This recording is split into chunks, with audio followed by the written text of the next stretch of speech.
Hi, I'm Troy from Studio 33 Guitar. Thanks for watching. And today we're looking at how to play Stand By Me by Ben E. King. The song was originally recorded in 1961 by Ben E. King, and it is a classic song that has stood the test of time. It's been re-recorded by many different artists over the years. This is a great classic song to learn because it's instantly recognizable by its really distinct rhythm sound.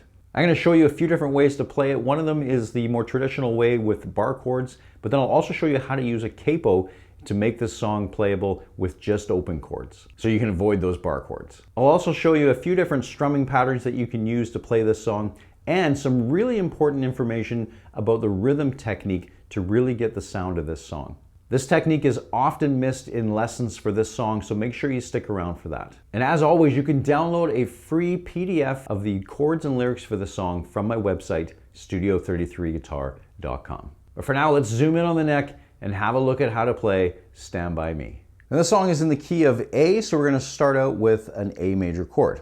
Now you can play that a few different ways. If you want to play it with the traditional 3 fingers on that 2nd fret, you can do it like that. Now you can also play it by barring your index finger across. Later I'm going to show you a little rhythm line that is going to use that chord shape, so it's good to get familiar with that as well. Now another way that you could do it is, if you've watched some of my other videos, you've seen me talk about this, but an A2 chord.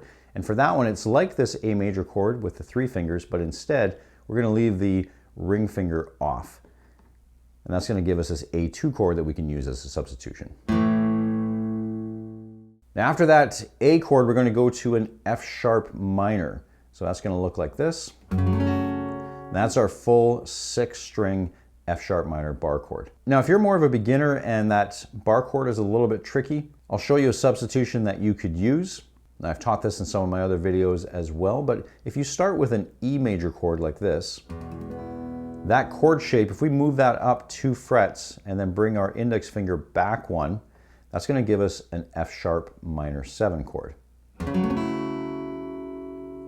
Now for that one, we're not playing that low E string. We're skipping over that and playing the rest of the strings down. Now the easiest way to get to that F sharp minor chord substitution from that A chord is to use that 1 finger version. And then when you go to the F sharp minor, you're going to leave that index finger where it is, and then you're going to plug in your middle finger and ring finger, and that's going to give you that F sharp minor. After the F sharp minor chord, we're going to go to a D chord. That's just a regular D. And then from there, we're going to go to an E major. Now let's look at the rhythm for these chords. The A chord is going to be 2 full bars. You're going to be counting to 4 twice. So that's going to be like this. 1, 2, 3, 4. 1, 2, 3, 4. Then we're going to the F sharp minor. 1, 2, 3, 4. 1, 2, 3, 4. The D is going to be for 1 bar, so just 1 count of 4. 1, 2, 3, 4. Same with the E. 1, 2, 3, 4. And then we're back to the A. 1, 2, 3, 4. 1, 2, 3, 4. Now that's the end of the sequence, and then you're going to start over again with that A chord for 2 bars. So it's going to feel like you're on that A chord for a really long time because you're ending the sequence with 2 bars on A, and then you're beginning the next round with 2 bars on A. Now rhythm-wise, we're going to play it like this.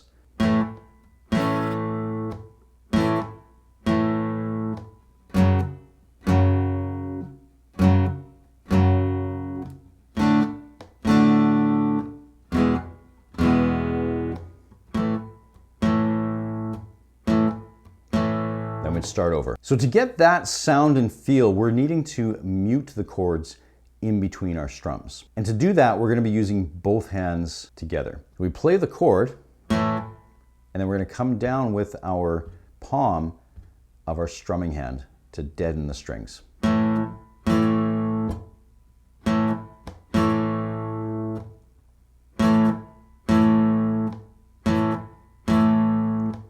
at the same time, with your fretting hand, you're going to just ease off on the strings with that index finger. You're not going to squeeze down, you're just going to lightly lift it up.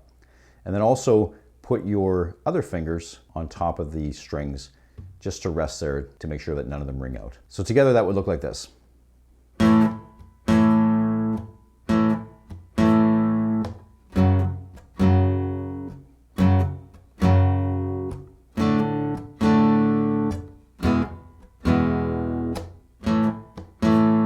Now, if you want to get a little bit more of a rhythmic sound, you can use this hand when you come down with your palm, you can hit the body of the guitar and get a little bit of a snare sound. You can hit that with your nails against the wood, something like that. So when you add that in, it would sound like this.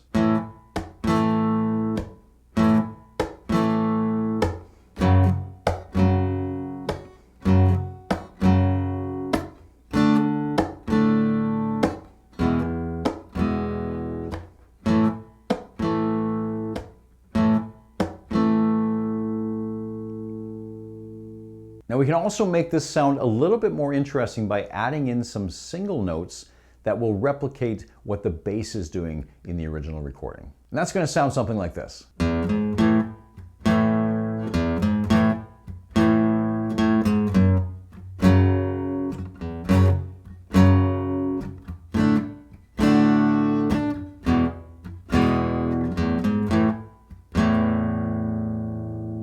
So to do that, we need to use that one finger version of that A chord. And we're just going to play this little open string line. That's going to be with the open E string. Then we're going to use our ring finger to come down on this 4th fret. It's a G sharp note. And then the open A string. And that open A comes in with the rest of the notes for the chord. So that's like this.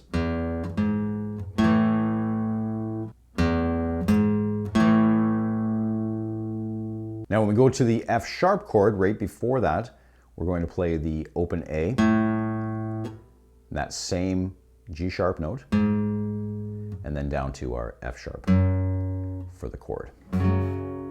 So that's like this.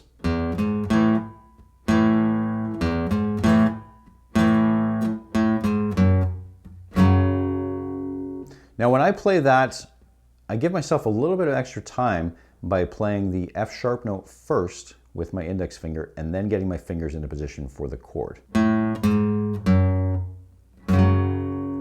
So you can use that as a bass note and then get your chord in there. That'll just help you making that transition. Now after we get to that F sharp, then we're going to use just the open E string and back to the F sharp. So that's like this.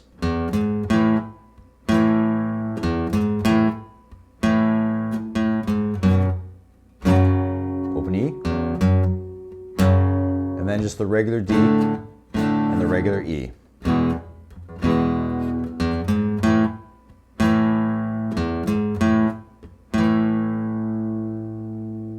Now if you find some of those chords are a little bit tricky, then you can use a capo to make this a little bit easier. So we'll avoid the F sharp minor bar chord by using the capo. We'll be able to play just regular familiar open chords. Now if you don't have a capo, you can get one on Amazon. That's where I ordered this one. This is just a basic Kaiser capo. I've used these for years and they're great, really simple to use, and they sound really good. I'll put a link in the description below for the Amazon page for this specific capo. So to play this, we're going to put the capo on the 2nd fret. Now that the capo is on there, we're going to be playing chord shapes that will look like we're playing in the key of G, but we are playing in the key of A because the capo is going to make it sound higher.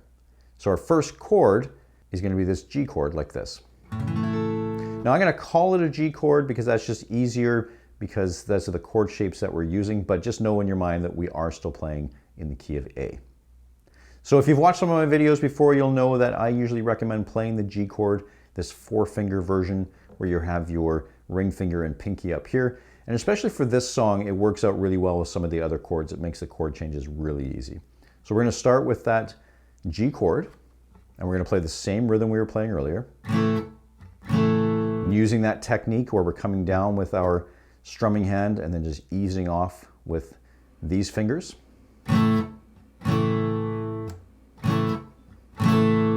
And now we're going to go down to an E minor chord. Now for this one, I recommend playing an E minor 7, so we're going to leave that ring finger and pinky right where it is, so it's nice and easy. All we're going to do is move our middle finger below where our index finger is. And And now we're going to go to a C. And again, here I recommend the C add 9, because now all you're going to do is move your middle finger up here and bring your index finger down one. It looks just like that G shape, except these two fingers are moved down.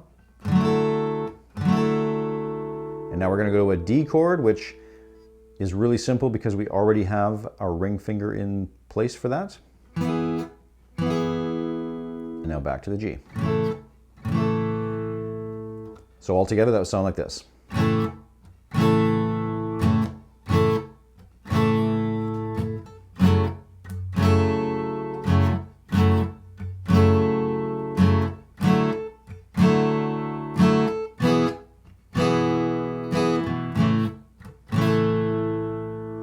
Now we don't have the open E string available to us anymore, so we can't play that rhythm line that we were playing in that other example. But it still sounds great for playing these chords. Now one little embellishment that we can add in here is this F sharp note in between that G chord and the E minor chord. So that would sound like this.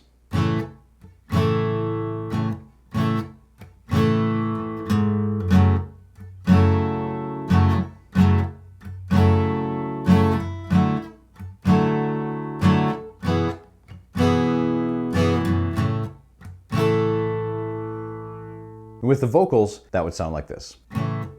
When the night has come and the land is dark and the moon is the only light we see, I won't be afraid.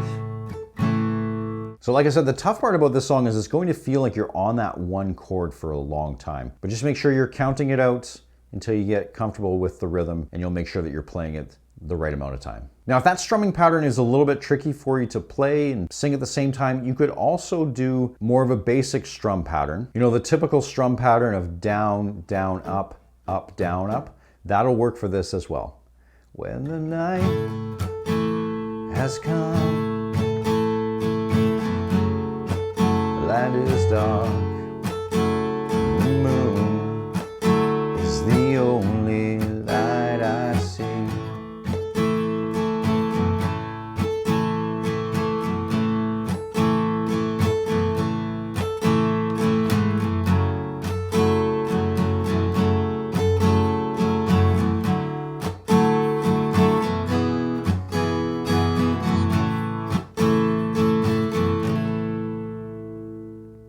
And with those strumming pattern options, you could always start the song out with the basic strum.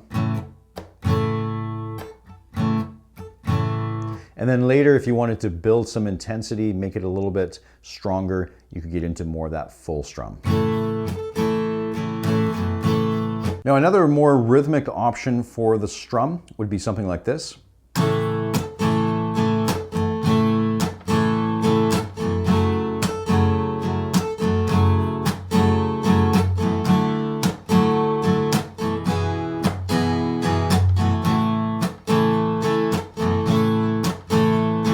So that one actually follows the same pattern with the right hand, where it's the down, down, up, up, down, up. But on the downs, I'm coming down with my hand and hitting against the strings with the nails of my hand.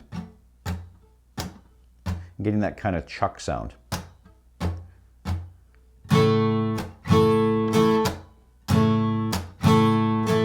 But if you keep your arm moving and think about down, down, up, up, down, up, and then just add those in.